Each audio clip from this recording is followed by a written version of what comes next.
ನಮಸ್ತೆ ವಿವರ್ಸ್, ನಿಮಗಾಗಿ divine guidance ಏನಿದೆ ಅಂತೇಳಿ ನೋಡೋಣ. ಓಕೆ, ನೀವು ವಿವರ್ಸ್ ಆಗಿದ್ದರೆ ಸಬ್ಸ್ಕ್ರೈಬ್ ಮಾಡಿ.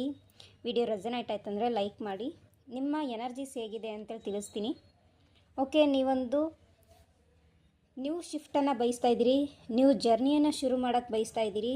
ಕೆಟ್ಟ ಒಂದು ಎನರ್ಜಿ, ನೆಗೆಟಿವ್ ಸಿಚುಯೇಷನ್ ಏನಿದೆ, ನೆಗೆಟಿವ್ ಥಾಟ್ಸ್ ಏನಿದೆ, ಅದನ್ನು ಎಂಡ್ ಮಾಡಿ ಒಂದು ಪಾಸಿಟಿವ್ ಎನರ್ಜಿಗೆ ಶಿಫ್ಟ್ ಆಗ್ತಾ ಇರೋದು, ಪಾಸಿಟಿವಿಟಿ ಕಡೆಗೆ ಗಮನ ಕೊಡ್ತಾ ಇರೋದು, ಸ್ಪಿರಿಚುವಲ್ ಜರ್ನಿ ಕಡೆಗೆ ಗಮನ ಕೊಡ್ತಾ ಇರೋದು ಇಲ್ಲಿ ಕಾಣಿಸ್ತಾ ಇದೆ.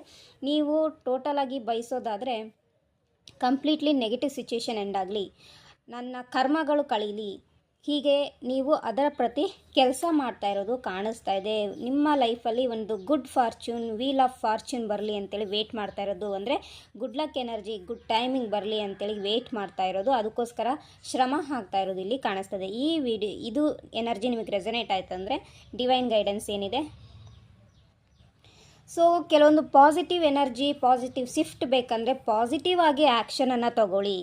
ಓಕೆ, ಅಹಂಕಾರದಲ್ಲಿ ಯಾವುದೇ ಆ್ಯಕ್ಷನನ್ನು ತಗೋಬೇಡಿ. ತುಂಬ ಕೂಲಂಕುಷವಾಗಿ ದೂರಾಲೋಚನೆಯಿಂದಾಗಿ ನಿಮ್ಮ ಲೈಫನ್ನು ಲೀಡ್ ಮಾಡೋಕ್ಕೆ ಆ್ಯಕ್ಷನನ್ನು ತಗೊಳ್ಳಿ. ಒಂದು ಪಕ್ಷ ನೀವು ನಿಮ್ಮ ಅಂಡರಲ್ಲಿ ಯಾರಾದರೂ ಕೆಲಸ ಮಾಡ್ತಾ ಇರ್ಬೋದು, ಅಥವಾ ನಿಮ್ಮ ಮನೆಯಲ್ಲಿ ನಿಮ್ಮ ಮಾತು ನಡೆಯುತ್ತೆ ಅಂತಂದರೆ ಅವ್ರ ಬಗ್ಗೆನೂ ಕೂಡ ದೂರಾಲೋಚನೆಯಿಂದ ಅವರ ಭವಿಷ್ಯದ ಬಗ್ಗೆ ನಿರ್ಧಾರವನ್ನು ತಗೊಳ್ಳಿ ಅಂತೇಳಿ ಗೈಡೆನ್ಸ್ ನಿಮಗೆ ಬರ್ತಾ ಇದೆ. ಓಕೆ, ಯಾರೆಲ್ಲ ಮ್ಯಾರೇಜ್ ಆಗಬೇಕಂತ ಇದ್ದೀರಿ ಅಥವಾ ಫೈನಾನ್ಷಿಯಲಿ ಸ್ಟೆಬಲ್ ಆಗಬೇಕಂತ ಇದ್ದೀರಿ, ಅದಕ್ಕೆ ಸಂಬಂಧಪಟ್ಟಂಗೆ ಒಂದು ಪಾಸಿಟಿವ್ ವೇಯಲ್ಲೇ ಆ್ಯಕ್ಷನನ್ನು ತಗೋಬೇಕು.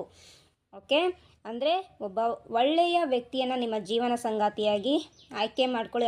ಅವರ ಜೊತೆಗೆ ನಿಮ್ಮ ಖುಷಿ ಆಗಿರ್ಬೋದು, ನಿಮ್ಮ ಸಂತೋಷ ಆಗಿರ್ಬೋದು, ನಿಮ್ಮ ದುಃಖ ಆಗಿರ್ಬೋದು, ಕಷ್ಟ ಆಗಿರ್ಬೋದು, ಎಲ್ಲವನ್ನು ಶೇರ್ ಮಾಡಿಕೊಂಡು ನಿಮ್ಮ ಸಾಥ್ ಕೊಡುವಂತಹ, ನಿಮ್ಮ ಹೆಗಲಿಗೆ ಹೆಗಲು ಕೊಟ್ಟು ನಿಲ್ಲುವಂತಹ ವ್ಯಕ್ತಿಯನ್ನು ಆಯ್ಕೆ ಮಾಡ್ಕೊಳ್ಳಿ.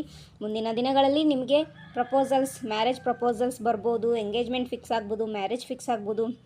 ಓಕೆ, ನಿಮಗೆ 11 ನಂಬರ್ ಕಾಣಿಸ್ತಾ ಇರ್ಬೋದು. ಸೊ ಆ ಒಂದು ಟೈಮಲ್ಲಿ ಮೆಡಿಟೇಷನ್ ಮಾಡಿಬಿಟ್ಟು ನಿಮ್ಮ ಏಂಜಲ್ಸ್ ಜೊತೆಗೆ ಅಲೈನ್ ಆಗಿ ನಿಮಗೆ ಸರಿಯಾಗಿ ಇಂಟ್ಯೂಷನ್ ಆ್ಯಕ್ಟಿವೇಟ್ ಆಗೋಕ್ಕೆ ಹೆಲ್ಪ್ ಆಗುತ್ತೆ.